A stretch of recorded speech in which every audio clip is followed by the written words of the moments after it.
আসসালামু আলাইকুম সুপ্রিয় শিক্ষার্থী বন্ধুরা, কেমন আছো তোমরা সবাই? আশা করছি আল্লাহর রহমতে সবাই ভালো আছো। আমি আলহামদুলিল্লাহ ভালো আছি। তো আজকের নবম দশম শ্রেণীর গণিত ক্লাসে সবাইকে স্বাগতম।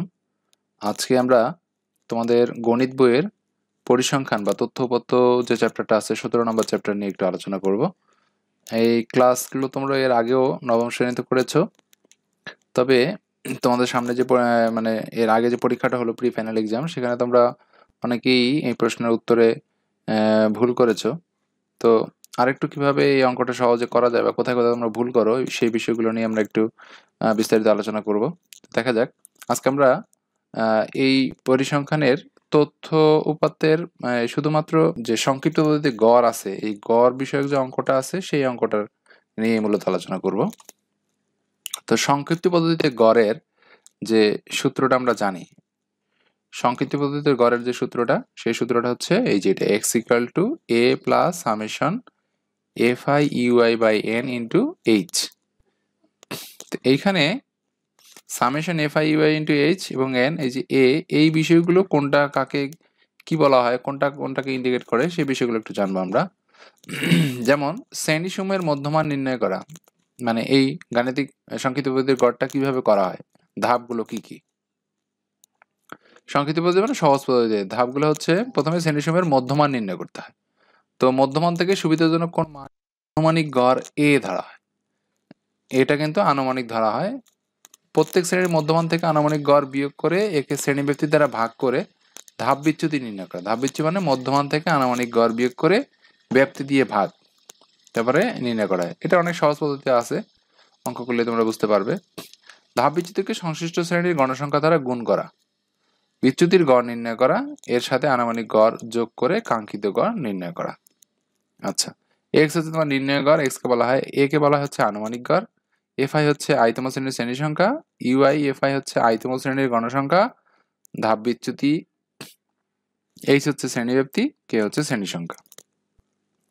আচ্ছা, এই অঙ্কগুলো এখন আমরা যদি একটা স্যাম্পল উদাহরণের একটা অঙ্কের মধ্যে আমরা দেখি কিভাবে আসলে এখানে মানটা নির্ণয় করা হচ্ছে। খেয়াল করে দেখো, এখানে একটা উদাহরণে বলা হচ্ছে কোনো দ্রব্যের উৎপাদনে বিভিন্ন পর্যায়ে যে খরচসমূহ 100 টাকায় হয় তা নিচের সারণীতে দেখানো হয়েছে। সংক্ষিপ্ত পদ্ধতিতে গড় খরচ নির্ণয় করো।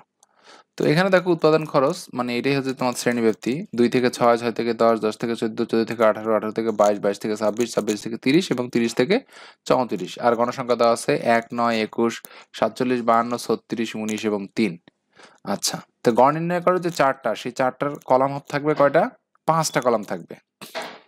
একটা কলাম, এখানে 2টা কলাম, এই হচ্ছে তোমার 3 নাম্বার কলাম, এটা হচ্ছে 4 নাম্বার এবং এটা হচ্ছে 5 নাম্বার কলাম। এই 5টা কলামেই তোমার করতে হবে সংক্ষিপ্ত পদ্ধতির গড় নির্ণয় করার জন্য। তার মধ্যে এই 2টা কলামে কিন্তু তোমাদের মান দেওয়া আছে। 2টা কলাম হচ্ছে উৎপাদন খরচ, যেটাকে বলা হচ্ছে তোমাদের শ্রেণীব্যাপ্তি। এই উৎপাদন খরচ শ্রেণীব্যাপ্তি এটা এইভাবে কলাম অনুযায়ী লম্বালম্বিভাবে লিখে ফেলবে, 2, 6, 6, 10, 10, 14, এইভাবে 2, 6, 6, 10, 10, 14। আর মধ্যমানটা পরে বের করবো। আর একটা গণসংখ্যা দেওয়া আছে, গণসংখ্যাটা হুবহু এইখানে এই 2টা জিনিস দেওয়াই থাকবে, এগুলো দেখে দেখে লিখে ফেলবে। 1, 9, 21, 47, 1, 9, 21, 47 তোমরা জানো অবশ্যই। এখন বের করতে হবে হচ্ছে মধ্যমান, ধাপ বিচ্যুতি এবং গণসংখ্যার ধাপ বিচ্যুতি। এটা মধ্যমান আমরা কিভাবে বের করবো? মধ্যমান বের করবো হচ্ছে এই 2টা যোগ করে 2 দিয়ে ভাগ, 6 আর 2 8, 8কে 2 দিয়ে ভাগ করলে 4, এইভাবে একইভাবে 6 আর 10 16, 16কে 2 দিয়ে ভাগ করলে 8, এইভাবে বের করে করে আমরা এবং 32 পেলাম। এখন এটার মধ্যে থেকে এটা কিভাবে নির্ণয় করব? এ নির্ণয় করা এটা আনুমানিক একটা পদ্ধতি, এটা নির্দিষ্ট কোনো নিয়ম নেই যে এইটাকেই তোমার এ করতে হবে, তবে এটা আনুমানিক গড় যেহেতু বলা থাকে এ, এই জন্য এটা মানে আনুমানিকভাবেই ধরতে হবে। তবে সাধারণত আমরা এই মধ্যমানের যে এই কলামটা, এই কলামের ঠিক মাঝামাঝি যে সংখ্যাটা থাকে সেটাকে আমরা এ ধরে থাকি। আর যদি মাঝখানে না হয় সেক্ষেত্রে এক ঘর নিচে অথবা এক ঘর উপরে যে কোনো একটাকে এ ধরলেই হবে, যেহেতু এটা আনুমানিক গড়। তো এখানে একটি কলামটা যদি গুনে দেখো, 1, 2, 3, 4, 5, 6, 7, 8, 8টা আছে। 8টার মাঝখানে হচ্ছে 16 আর 20, এই দুইটাই হইতে পারে। তো এখানে আমরা 20 নিয়েছি, তুমি 16 নিয়েও করতে পারো, উত্তর প্রায় সেমই আসবে। তো যদি একদম মাঝামাঝি করা সম্ভব হয়, বিজোড় সংখ্যা হয়, তাহলে মাঝখানের একটা হবে। সেক্ষেত্রে সেটা নিয়ে খুব সহজেই তোমরা এই আনুমানিক গড় নির্ণয় করতে পারো। এখানে 20টাকে আমরা এ ধরেছি, মানে এক ঘর নিচে। আচ্ছা, গণসংখ্যা তো আগেই পেয়েছি। এখন ধাপ বিচ্যুতি কিভাবে নির্ণয় করবো? ধাপ বিচ্যুতি হচ্ছে xi থেকে এই এটা বিয়োগ করব, মানে 4 থেকে 20 বিয়োগ করে এটা h দিয়ে ভাগ করব। h মানে হচ্ছে তাদের যে এই যে এইখানে শ্রেণীব্যক্তি যে ডিফারেন্সটা, এটা হচ্ছে h, মানে 6 থেকে 2 4 হলো তোমার ডিফারেন্স।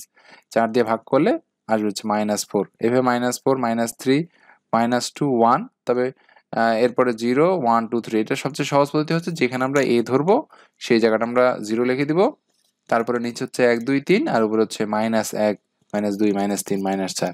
এভাবে খুব সহজেই করা যায়। আসলে মূলত এটা এই স্টাইলেই করতে হয়। তো অঙ্ক করার সুবিধার্থে তোমরা এটা সুন্দরভাবে করে নিতে পারো। এরপর হচ্ছে আমরা ধাপ বিচ্যুতি বের করবো FI UI। FI UI টা কি? FI হচ্ছে গণসংখ্যা আর UI হচ্ছে ধাপ বিচ্যুতি, মানে 1 আর 4 এই কলাম দুটো পাশাপাশি কলাম দুটো গুণ করব। -4 1 -4 -3 9 27 -2 21 42 -1 47 -47 0 দিয়ে গুণ করলে 0, তারপরে 36 একে 36 19 দুগুণে 38 3 3 9। এটা গুণ করার পরে এই সবগুলো যদি আমরা এখন যোগ করি, এইভাবে যোগ করলে আমরা পাবো হচ্ছে -37। আর এই গণসংখ্যা সবগুলো যদি আমরা যোগ করি,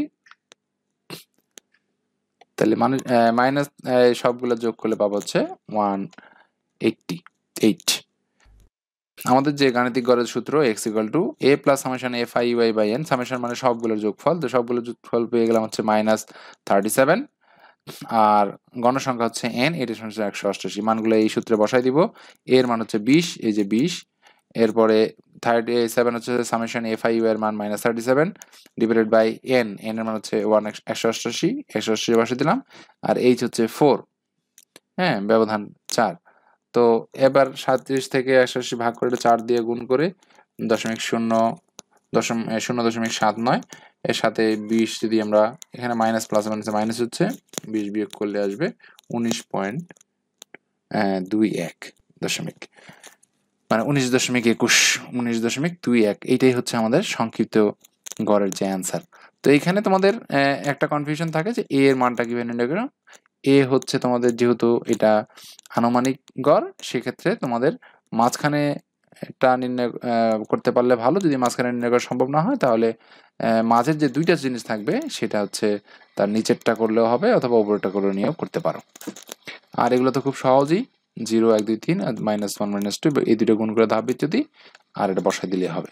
এখন তোমাদের এখানে মনে রাখতে হবে সংক্ষিপ্ত পদ্ধতিতে গড় নির্ণয় করার জন্য কলাম হবে 5টা, যার মধ্যে 2 কলাম দেওয়াই থাকবে আর 3টা নির্ণয় করতে হবে। এই হচ্ছে তোমাদের মোটামুটি সংক্ষিপ্ত গড়ের পদ্ধতি। যদি এখানে তোমাদের আর কোনো কোশ্চেন থেকে থাকে, তাহলে আমাকে কমেন্টস করে অবশ্যই জানাবে। আমি তোমাদের এই কমেন্টসের উত্তর দেওয়ার চেষ্টা করব। তো আজকে এই পর্যন্তই। পরবর্তী ক্লাসে আবার কোনো সমস্যা নিয়ে তোমাদের সাথে দেখা হবে। ধন্যবাদ সবাইকে।